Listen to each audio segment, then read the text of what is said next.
A doctor, out for revenge, kidnaps a boy and through surgery turns him into a girl. But what did that boy do to deserve this? Let's find out.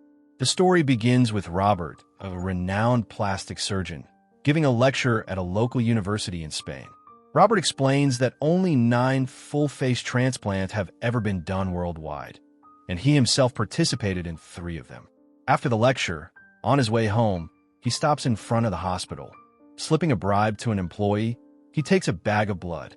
At home, Robert is secretly performing an illegal experiment on a woman named Vera, something he has told no one about. Robert keeps Vera locked in a room inside his house. Vera is always seen wearing a full bodysuit. With nothing else to do inside that confined room, she practices yoga, reads books, and tears up her clothes to make dolls. A mute servant delivers her food on time every day. If Vera needs anything else, she uses a voice communicator to make requests to Robert's mother, Marilia. Whenever Robert returns home, the first thing he does is take the blood he's brought and put it into a machine in his lab. Then he goes to his room to check on Vera through a hidden camera. When everything seems normal, he goes to see her in person. But one evening, when Robert comes home, he is shocked. Vera, aware of the hidden camera, has turned away from it and used pages from a book to wound herself. When Robert reaches her, he finds cuts all over her body. He immediately carries her to his private operating room and starts treating her injuries. While he works, Vera tells him she would rather die than live in this cage. Soon after, Robert begins a new experiment to create artificial skin. He needs animal blood for it. After days of work, he finally succeeds. Robert has now become the sole inventor of artificial skin. Here, Robert replaces Vera's natural skin with the artificial skin and tells her that her skin will never be damaged again and mosquitoes will never bite her. But Vera feels very bad about it. A short while later, Robert presents the artificial skin at an official medical symposium and lies, claiming he successfully tested the skin on animals, when in fact he performed the experiment on Vera. He says this skin can never get a serious disease. Robert names his skin invention after his wife, Cinderella, who died in a car accident. After his lecture, the organization's president asks him how he made the skin so tough, because the president senses something different about it. Robert does not lie. He explains that he took genetic information from pig cells and put it into human cells. Even though Robert made a miraculous discovery, the president orders that all his research be banned. After that, Robert goes to his friend Mark and tells him everything. Mark tells him he should return to his old surgical work. When Robert gets home, he checks Vera on the screen, then goes to her and tells her her treatment is finished. Her body no longer needs further fixes. Vera thanks him and thinks she can live a normal life now. She tries to get intimate with Robert, hoping he will free her from captivity, but Robert, uncomfortable, leaves. The next day, Marilia tells Robert that Vera is very dangerous and he should kill her, but Robert ignores her and instead tells her to fire most of the household staff. They are no longer needed. After the servants leave, a man in a tiger costume comes and rings the doorbell. That man in the tiger costume was her younger son. Just then, Marilia comes outside and tries to stop him from entering the house because visitors were forbidden. But Zika forces his way in. Marilia takes him to the kitchen and seats him. In the kitchen, she gives Zika something to eat. On the TV, news of a jewelry shop robbery is being broadcast. Seeing it, Marilia realizes that Zika has come here to hide from the police. Then Zika tells Marilia he wants Robert to perform surgery on his face to change his appearance so no one can recognize him. Marilia tells him Robert will never do that, and she asks him to leave. But Zika starts searching the kitchen for alcohol. Suddenly, he notices the security camera monitor, where Vera is seen doing yoga. Zika recognizes her face and wonders how she could be here, because she was supposed to be dead. Marilia pulls out a hidden gun from the kitchen and tells Zika to leave. But he jumps on her, snatches the gun, ties her up, and goes upstairs to Vera's room. When he finds Vera's door locked, he comes back to his mother and threatens her, forcing her to hand over the key. As soon as he unlocks the door, Vera fights back in self-defense, hitting him. Vera struggles to free herself, but Zika is much stronger. He overpowers her, lifts her, throws her onto the bed, and tries to force himself on her. Meanwhile, Robert returns home. He sees everything on the security camera. Enraged, he pulls out his gun, rushes into Vera's room, and shoots Zika dead. Watching this, Marilia thinks to herself, she wishes Robert had killed Vera too. Afterward, Robert takes Zika's body away to dispose of it. Then Marilia tells Robert and Vera the truth. Robert and Zika were illegitimate brothers. She explains that Zika was born from her affair with a servant, but when she was pregnant, that servant abandoned her, that on the other hand, Robert was born from her former master. That master took the child from her and gave him to his wife. So legally, they were both Robert's parents, but Marilia was the one who raised him. Here, Vera asks Marilia why Zika thought he knew her. Marilia explains that Vera looks like Robert's wife, Cinderella. She also tells her that Zika grew up away from his mother on the streets, which is why he went astray. One day, while hiding from the police, Zika came home. That's when Cinderella saw him, and at first sight, he fell in love with her. A few days later, they both ran away together, but their car crashed. Zika survived, but Cinderella's face was burned. Somehow, Robert carried her back home. He covered all the mirrors in the house so she could never see her own face. But one day, Cinderella went near the window to look at her daughter. In the glass of the window, she saw her reflection, a face horribly disfigured.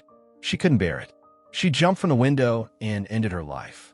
Their daughter, devastated by her mother's death, went into shock. As Marilia is telling all this to Vera, Robert arrives. He takes Vera with him to sleep by his side. A little later, Robert has a dream. In it, he sees the painful event that happened 6 years ago when he attended a wedding with his daughter Norma so that she could feel normal in social life. Norma had been given medicines to recover from the trauma of her mother's death, and because of their effect, she seemed like a teenager. The party was in full swing when Robert saw that Norma was not there. He went to the garden to look for her. There he saw a boy speeding away on a motorbike. Then Robert found Norma's shoes and coat lying on the ground.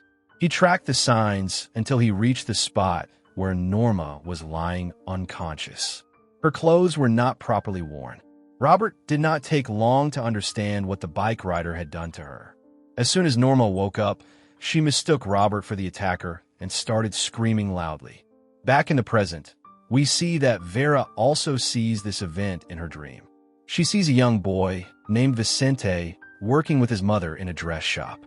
One day, he attends a party. Suddenly, at the party, Vicente sees Norma and starts flirting with her. He takes her into the garden. Norma feels very hot in the garden, so she removes her coat and shoes. But Vicente thinks Norma is giving him a signal. He takes her under a tree and tries to get close to her. As soon as the wedding band starts playing a special tune, Norma screams loudly. That was the same song she had heard in her childhood, because of which her mother died. Vicente covers her mouth with his hand. Then Norma bites his hand hard. Vicente slaps her and then fixes her clothes before running away. But Robert had already seen the license plate of his motorbike. A few days later, when Vicente is going somewhere on his bike, Robert, wearing a costume, hits his bike with his van and knocks him down. After this, Robert injects him with anesthesia, and Vicente becomes unconscious. Robert takes him to the old garage of his house and locks him there. When Vicente starts shouting at him, Robert sprays water on him with a pipe. In the evening, Robert gives Vicente only rice and water to eat. Meanwhile, Vicente's mother goes to the police station and asks about her son. The officer tells her that they think Vicente either fell off the mountains and died, or he left the city.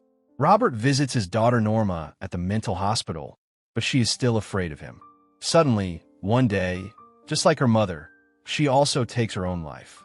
This incident turns Robert from a normal doctor into a mad scientist. He shaves off all of Vicente's hair and beard. Then, after making him unconscious, he takes him to the operating room. With the help of Mark and another friend, he performs gender change surgery on Vicente. Robert shows his fellow doctors a fake paper, which says that the patient wants to keep this secret, so they believe him. A few hours later, when Vicente wakes up, he finds himself locked alone in a room. From that moment, he begins to live like a prisoner in Robert's house. He also has to take care of his new private parts so that they heal properly.